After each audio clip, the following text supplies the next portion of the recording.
in the summertime, they're not going to go watch you. Yeah. And in the wintertime, they're eating cheese, watching the fucking Packers, talking about the Packers all week. I think about it. When was the last time you went to Green Bay? Dude, go ahead. I remember. Go ahead. Give me the time. Go ahead. I'll wait and listen. No. They don't want to know about comedy. They just want to tackle people. They tackle you at the airport in Green Bay. Nobody goes to Green Bay. Have you ever thought about that? Dude. No, when was the last time you talked to anybody who said, I did this theater in Green Bay and it was fantastic? I'm doing Green Bay on this tour. Are you really? Yeah. This is the first time. Yeah. I love it. I've never been to Green Bay in my life. I've always wanted to go. I took a fallout in October. Yeah. And they actually had the balls to do a Sunday show. and I heard, and they won that week. Yeah. Plus, my buddy played for Green Bay at the time. Yeah. So I could talk shit. His name was Frankie Winters, and we played CYO basketball together. So I did okay. Yeah.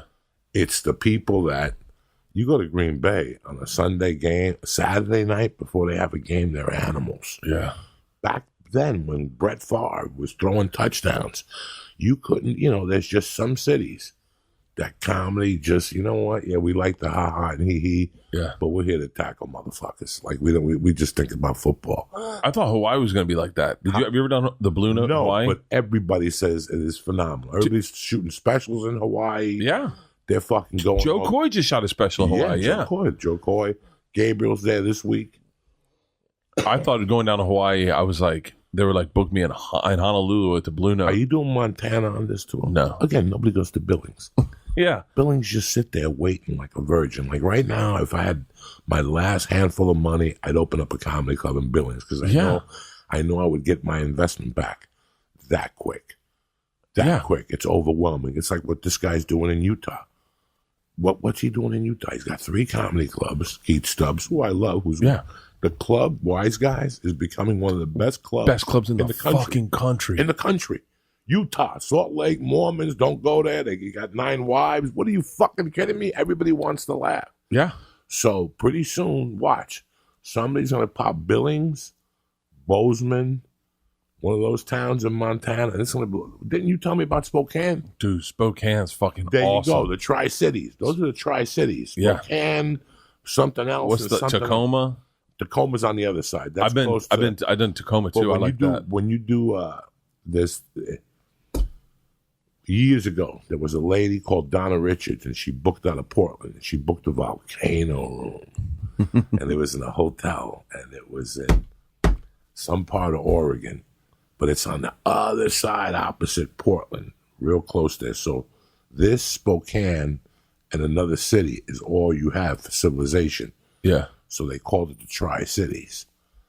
My God, when I moved right before I moved to LA, I met a girl at that volcano room on a Friday night. We swapped a little spit.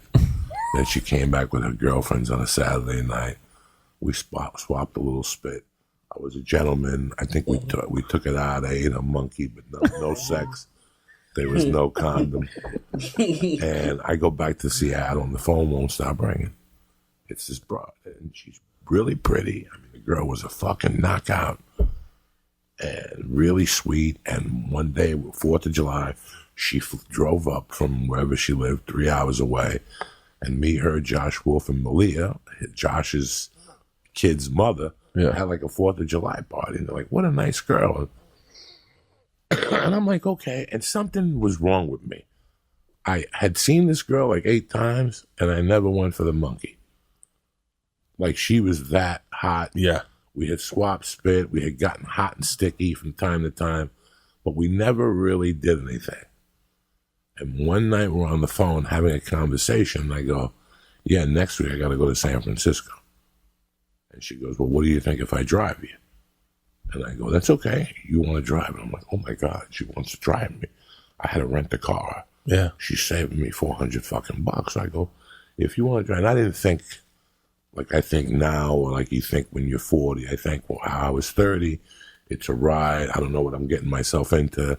You know, I enjoyed that. Sure enough, she shows up on time, cooler, sandwiches, sundress, looking like a goddess.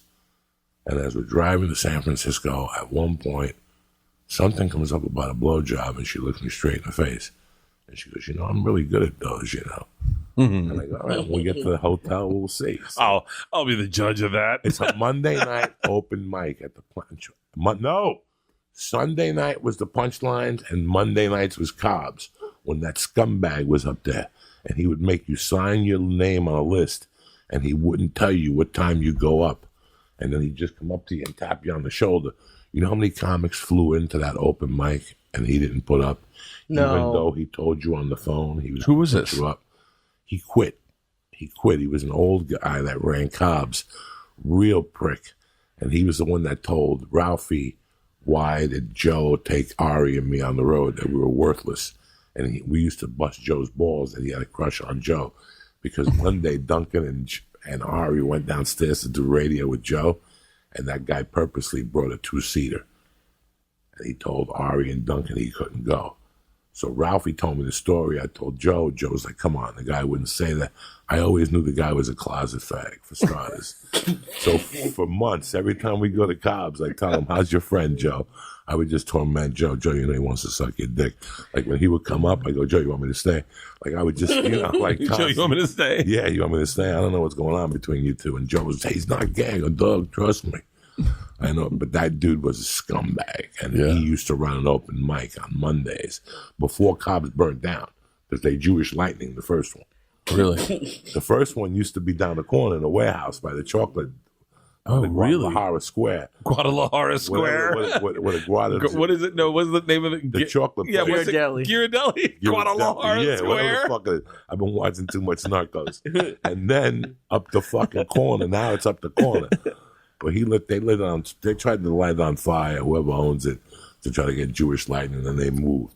Yeah. But it was then. And then the guy at the Punchline, his name is on the tip of my tongue.